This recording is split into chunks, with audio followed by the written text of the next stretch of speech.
Oh, there we are. I've had such a busy day, and I was feeling a little bit sleepy, and I sat down here on the egg chair. I'll try not to rock about too much because it might make you feel seasick. But there's still a beautiful wind. It's quite a high wind. And I was just sat here, and it was like being on a ship on the sea. Very relaxing. Just with the sounds of the wind and the trees. It's coming in waves, just beautiful waves. So I thought I'd just nip in and get my camera and record this for you. I was almost asleep.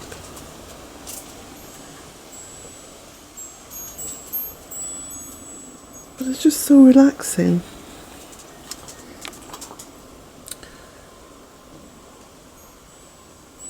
And there's a little bit of sunlight there, just sort of bouncing off the tin roof of the studio. And you can hear as each wave of wind builds up, just like the ocean.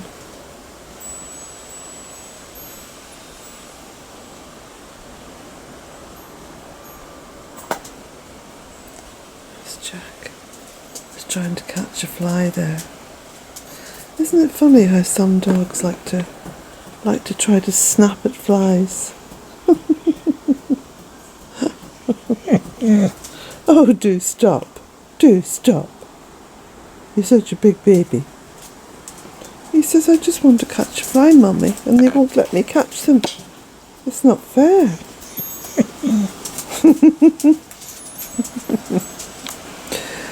Oh, there we go, there's another wave of wind.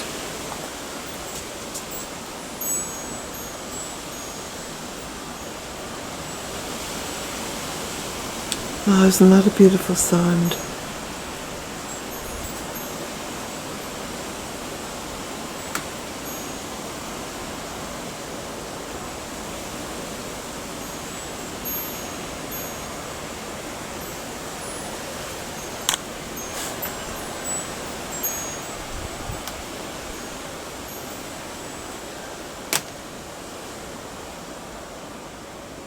You know, it's quite amazing how quickly June and July have flown by. It really is. The summer seems to have gone very quickly this year. Although, of course, it's not really over, and it won't be over really until about October, because we can all experience, well, we all experience a sort of Indian summer, which can be so beautiful. And again, it's all about the light. The light is so magical. I never really thought much about the light, you know, until I moved back to Ireland. And then I began to realise how precious that light is. And it's not just the light on its own, but it's the way it changes.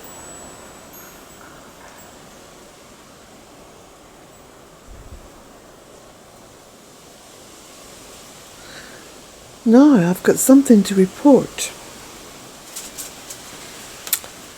Early this morning, when I was having my coffee, sitting at my desk, going through emails, there was a little movement caught my eye, and I looked out the window, and guess what I saw? It brought me so much delight, because it's a measure of the success of Bealtaine and the Bealtaine project. I saw a red squirrel. They are the most delightful little creatures because they're so tiny, They're about half the size of the grey squirrel, or maybe even smaller. And it was moving outside the studio window. It was moving along the hedge on the other side of the studio there. So it was literally just moving from branch to branch in the hedge. I got very excited. I grabbed the camera. I scooted through to the kitchen because I thought that it would have moved down to that point in the hedge by then, and I could snap a little picture of it out the kitchen window on the west gable. But it had disappeared. It's so small, and because of the colour, it's very easy to not see it.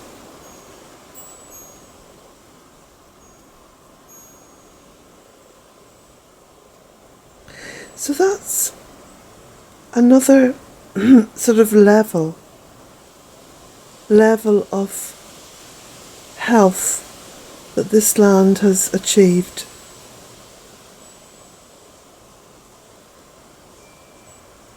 And of course the red squirrel is endangered. I think it's endangered definitely in the south of England, because I lived in London for so long and I never saw a red squirrel. They were all grey, because the grey squirrels have actually displaced the red squirrel from their home.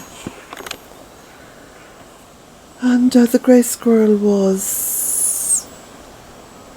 it migrated one way or another anyway from the continental Europe perhaps. I'm not too sure, I need to look that up. But I know that the red squirrel still inhabits the west of Ireland.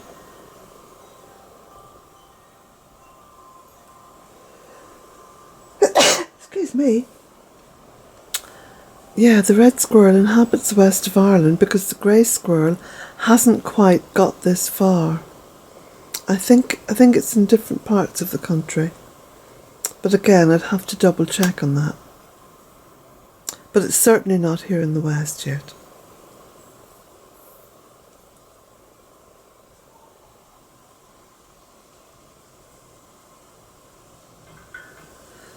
Got lovely and quiet now. Having said that, there's another rustle up there.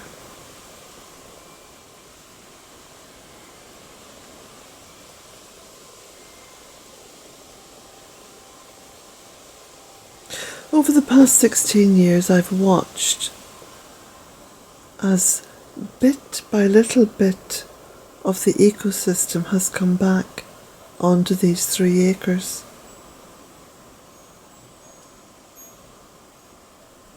And I don't think I've ever been part of anything as fulfilling as this project.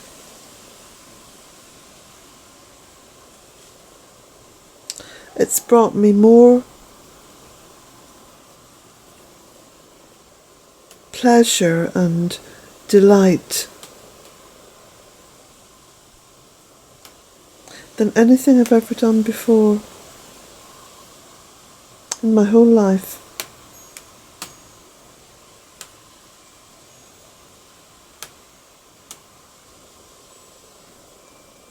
And I never had any formal horticultural training, and I did a couple of little courses, but nothing that I've got any paperwork to show for. And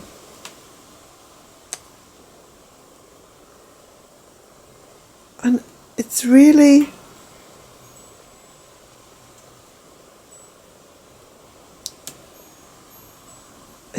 been such a source of joy and like a feeling of adventure over the past 16 years, starting from really having all the odds stacked against me.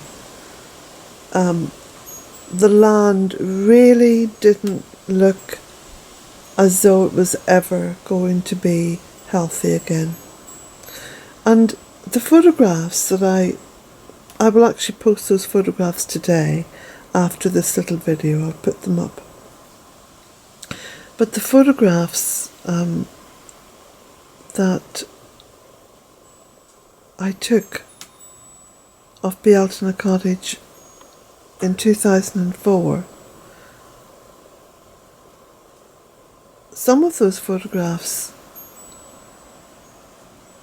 were taken, a few months into the project, where I had already done a lot of work cleaning up the land.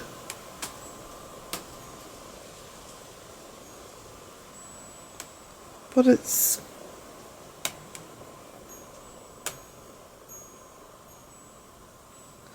amazing, because there's just so much hope.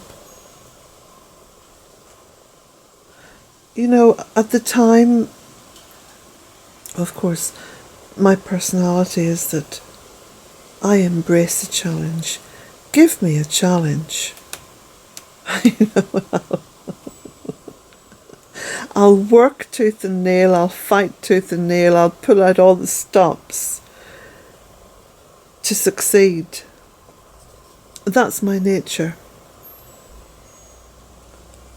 I'm quite a ferocious Irish woman, and most people are lulled into a sense of, Colette is very softly spoken, and she's a very quiet and calm woman. Yes, I'm softly spoken because, again, that's my nature, and that's how I was reared. But I am ferocious. My grandmother, that tiny little she was well under 5 foot, 4'11" or something, 10, I don't know, something. She was just tiny, and she kept shrinking as she got older. But she used to look the odd, possible assailant in the eye, because she was scared of no one. She was very bold. And she'd say, whilst holding the gaze very steady, "If I cared, I'd be dangerous."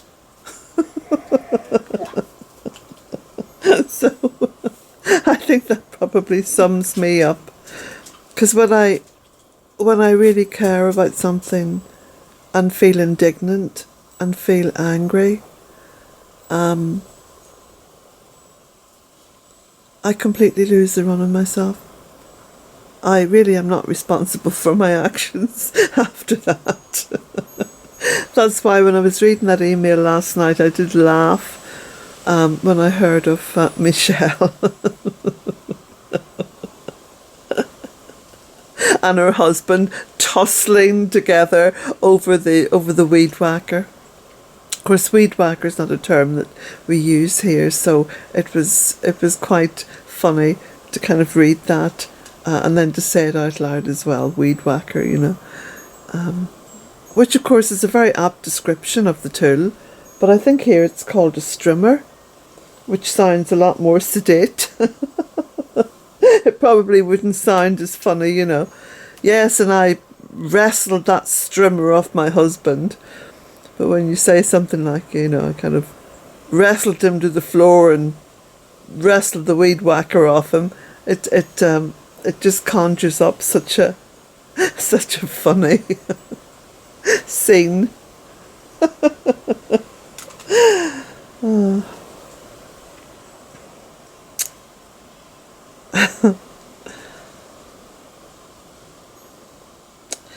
So anyway, I won't keep this video too long. I really just wanted to share the sound of the wind with you. Of course, it's gone very quiet since I've started talking. It's gone very quiet. The wind is listening. He's listening. He loves to listen.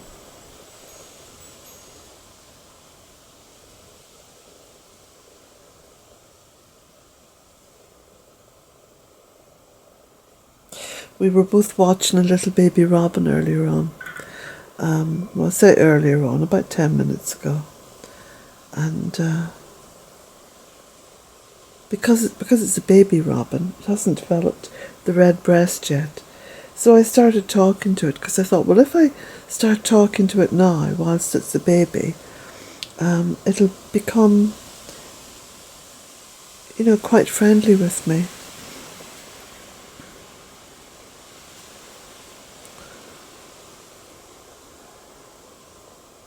Well, I hope you've enjoyed the wind. I hope you've enjoyed the sound of it. And my little ramble. And I'm sorry that I was too lazy to get up and walk around and film things, but I just felt so relaxed. I think I deserved a bit of a rest. So, I'm going to go and upload this little video. Blessings to you all. Blessings to you all.